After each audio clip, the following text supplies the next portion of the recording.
آدمی نے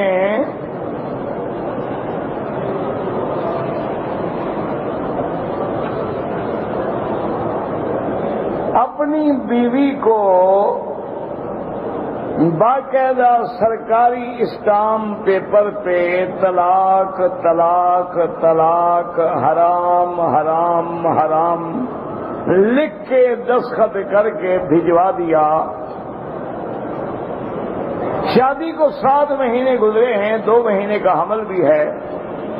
بہرحال میرا بھائی گزارش یہ ہے کہ یہ مسئلہ جو ہے بڑا سخت ہے۔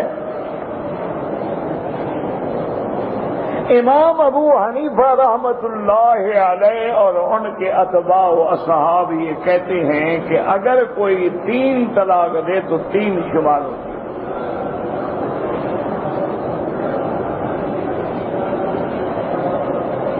چاہے ایک ہی مجلس میں دے، ایک ہی وقت میں دے، ایک ٹائم میں دے، وہ کہتے ہیں 3 طلاق ہو گئی، اور جب 3 طلاق ہو گئی اب رجوع نہیں کر سکتا۔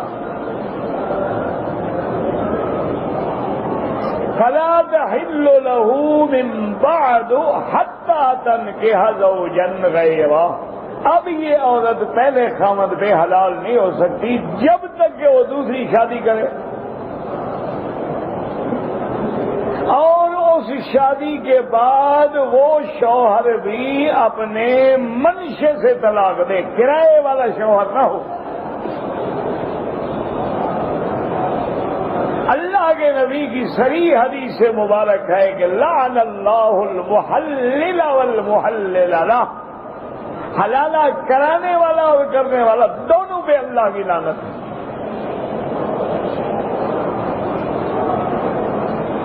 وہ عورت اپنے منشے سے شادی کرے، دوسرے شوہر پہ دل لگ گیا، الحمدللہ۔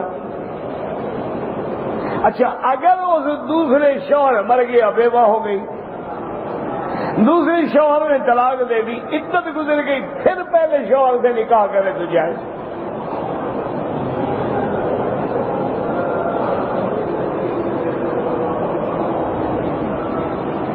آج کل ہمارے جدید تعلیم یافتہ لوگوں نے بہت بڑا اسلام کے خلاف ایک بہت بڑا فتنہ کھڑا کیا ہوا ہے کہ دیکھو جی یہ کیسا عدل ہے کہ 3 طلاقیں تو شوہر دے رہا ہے، اور اگر بیوی دوبارہ شادی کرنا چاہے تو پھر بیوی عذاب بھگتے کہ ایک اور آدمی سے شادی کرے، پھر وہ آدمی اس کو استعمال کرے، پھر وہ طلاق دے، پھر واپس آئے۔ جرم خاوند نے کیا ہے، سزا عورت بھگتے۔ دیکھو نا، ایک شریف عورت کے لیے مذاق تو نہیں ہوتی نا کہ کسی دوسرے کے پاس پھر جا کے سوئے۔ ایک کمینی عورت ہے، بے حیا عورت ہے، اس کے لیے تو کوئی فرق نہیں پڑتا، کیونکہ جس نے اپنا کپڑا حرام پہ کھولا ہے، ایک کے لیے بھی کھول سکتی ہے، 1000 کے لیے بھی کھول سکتی۔ لیکن جو باحیا عورتیں ہیں، شرافت والی عورتیں ہیں، جنہوں نے کبھی گناہ نہیں کیا، اس کے لیے تو مسئلہ ہے نا کہ پہلے اب ایک اور آدمی کی بیوی بنے۔ وہ کہتے ہیں جناب یہ کیسا انصاف ہے کہ گناہ جو سختی جو کی ہے، زیادتی تو کی ہے شوہر نے کہ 3 طلاقیں دے دی، حالانکہ شریعت میں 1 طلاق دی، 1 دیتا، 3 کی ضرورت کیا تھی؟ طلاق ہی دینی ہے نا تو 1 طلاق دے دیں، طلاق ہی دینی ہے تو 2 دے دو، کیا ضرورت ہے کہ طلاق مغلظہ دیں؟ حالانکہ یہ بات نہیں ہے، یاد رکھو اسلام کا عدل ہے، انصاف ہے، یہ جہالت ہے ہماری جو ہم یہ سمجھتے ہیں۔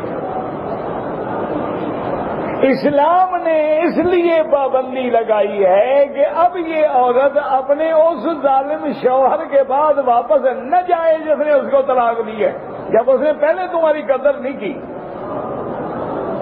جب اس نے تمہارے محبت، تمہاری عزت، تمہاری عفت، تمہاری عصمت لینے کے بعد تمہیں طلاق دے دیا، لعنت بھیجنا تھی شوہر میں کسی اور جگہ شادی کرو۔ اسلام تو تمہیں بچانا چاہتا ہے کہ پھر تم اسی ظالم کے واپس آنا چاہتی ہو۔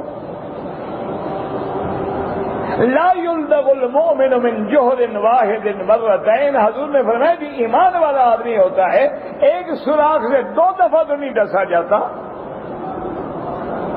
ایک سوراخ میں آپ کو سانپ نے ڈنگ مارا ہے، پھر پاؤں دے رہے ہو تاکہ وہ دوبارہ تمہیں ڈنگ مارے۔ یہ تو تمہاری حفاظت کے لیے اسلام نے قانون بنایا ہے کہ تم دوسری جگہ اور یہ تمہیں دوسری جگہ شادی کرنے کا کیا مانا؟ اگر تم واپس آنا چاہتی ہو نا، تم واپس نہ آنا چاہو تو کوئی مسئلہ نہیں۔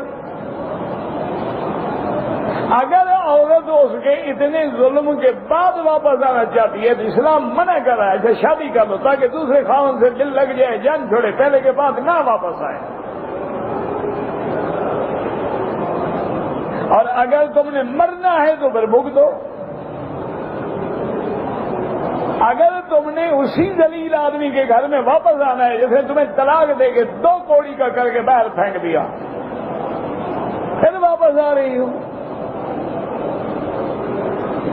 تو پھر شادی کرو۔ تو یاد رکھو امام ابو حنیفہ رحمۃ اللہ علیہ جہاں حلال حرام کا مسئلہ آ جائے بڑے سخت ہیں، وہ کہتے ہیں کہ آدمی، حضور نے فرمایا کہ اگر تم کسی رکھ کے قریب بکریاں چراؤ گے تو اندر بڑھ سکے، دور ہوگے تو خطرہ نہیں، لہذا اگر ذرا بھی شبہ پڑ جائے وہ کہتے نہیں بھائی 3 طلاق ہوگی، بس 3 ہو۔ اور جمہور ائمہ تقریباً یہی کہتے ہیں، امام شافعی، امام مالک، امام ابو حنیفہ، کہ 3 ہیں۔ صرف بعض علماء اہل حدیث، وہ بھی سارے نہیں، بعض علماء اہل حدیث فرماتے ہیں کہ اگر ایک وقت میں 3 طلاق دی ہے تو گویا یہ ایک شمار ہوگی، 3 تب شمار ہوں گی کہ ایک طلاق دے، پھر طہر میں دوسری طلاق دے، پھر پاکی میں تیسری طلاق دے تو وہ تو 3 شمار ہوں گی، یا ایک طلاق یہاں دی ہے، ایک طلاق وہاں دوسرے مکان میں دی، ایک اور جگہ پہ دی، مجالس سے متعددہ میں دی ہے تو 3 ہے، اگر ایک جگہ کھڑے کھڑے 3 کہہ دیا تو گویا 1 ہے۔ ورنہ باقی ائمہ کرام جو ہیں وہ کہتے ہیں نہیں، 3 جو ہے وہ 3 ہوتی ہے۔ اصل بات کیا ہے کہ صحابہ کا زمانہ تھا عدل والا، ان میں تو جھوٹ کا کوئی سوال ہی نہیں پیدا ہوتا تھا نا۔ آج ہمارے تو ماشاءاللہ طلاق بھی دیتے ہیں، شام کو میاں بیوی اکٹھے ہیں، 100 طلاق ہو چکی ہے، بچے بھی جن رہے ہیں، رات دن طلاق دیتے ہیں، دوسرے دن پھر سلو ہو گئی، پھر طلاق دے دی، پھر سلو ہو گئی، پھر طلاق دے دی، پھر سلو ہو گئی، نہ طلاق ہے نہ نکاح ہے، سب جائز ہے۔ صحابہ کا زمانہ جو ہے وہ بڑا عدل والا تھا، اس نے اگر 3 طلاقیں دی ہوتی، وہ کہتا تھا کہ میری نیت، میرا ارادہ 1 طلاق کا تھا، میں نے تو اس کو سنانے کے لیے 3 دفعہ کہا، ورنہ میں نے 3 طلاق کی نیت ہی نہیں کی تھا، 3 طلاق دیا میں نے۔ جیسے ہم کسی کو کہتے ہیں بھائی نکل جاؤ، نکل جاؤ یار، نکل جاؤ، مقصد تو کہنا تھا نا کہ نکل جاؤ، تو اب ہم نے اس کو ڈانٹنے کے لیے 3 دفعہ کہہ دیا۔ تو ان کے زمانے میں تو عدل تھا اور ان کا اعتبار تھا کہ جو کہہ رہا ہے سچ کہہ رہا ہے، لیکن آج تو 14 طلاق دے کے پوچھو وہ کہتا ہے نہیں مجھے تو پتہ نہیں، میں تو غصے میں تھا، میں جناب لڑائی جو ہوئی نا جی اس سے میں ایسا دماغ میرا پھر گیا، پتہ ہی نہیں لگا مجھے، لفظ طلاق اس کو یاد رہا ہے، عربی کا لفظ ہے، تمہیں یہ کیسے یاد رہ گیا؟ تم نے طلاق کے بجائے بلاغ بھی نہیں کہا، کلاق بھی نہیں کہا، رلاق بھی نہیں کہا، یہ طلاق کا لفظ تمہیں غصے میں کیسے یاد رہا؟ بڑا سمجھدار غصہ ہے بھائی، عربی کے لفظ بھی یاد رکھتا ہے، حرام حرام حرام بھی یاد رکھتا ہے، اسٹامپ پیپر خریدنا بھی یاد رکھتا ہے، اس پہ دستخط کرنا بھی یاد رکھتا ہے، بیوی کو بھجوانا بھی یاد رکھتا ہے۔ اچھا وہ کہتے بیوی حاملہ تھی تو سنت یہ ہے کہ حمل کی حالت میں طلاق نہ دے، اگر دے گا تو گناہ گار ہے لیکن طلاق تو ہو جائے گی۔ جیسے حیض کی حالت میں طلاق نہ دے یہ بدعت ہے، لیکن طلاق تو ہو جائے گی. لیکن آپ کے ہاتھ میں پسٹل ہے, آپ وضو کر کے ماشاءاللہ باقاعدہ 2 رکعت پڑھ کے چلائیں گے, چلے گا. بغیر وضو نہیں چلتا. گولی تو گولی ہے, وہ تو لگ جائے گی. اس کو اناڑی چلائے تو لگ جائے گی, سمجھدار چلائے تو لگ جائے گی, مولوی صاحب چلائے تو لگ جائے گی, کوئی فاسق فاجر چلائے تو لگ جائے گی. اس لیے یعنی اگر عورت حاملہ ہے حمل میں طلاق نہ دو, لیکن اگر کسی نے دی ہے طلاق تو ہو گئی. لیکن میرا مشورہ تمہیں یہ ہے کہ تم اپنا یہ مسئلہ یہاں کے دارالفتاء میں, چونکہ یہاں ماشاءاللہ دارالفتاء ہر شہر میں موجود ہے, مکے میں, جدے میں, طائف میں, ہر جگہ ان کے مفتی صاحبان موجود ہیں, دارالفتاء موجود ہے. کسی عربی پڑھے لکھے سے عربی میں مسئلہ لکھواؤ کہ میں نے یہ کیا ہے, اور ان سے فتویٰ طلب کرو. ہو سکتا ہے کوئی تمہارا راستہ نکل آئے. حنفی مسلک میں تو میرا بھائی کوئی راستہ ہے ہی نہیں.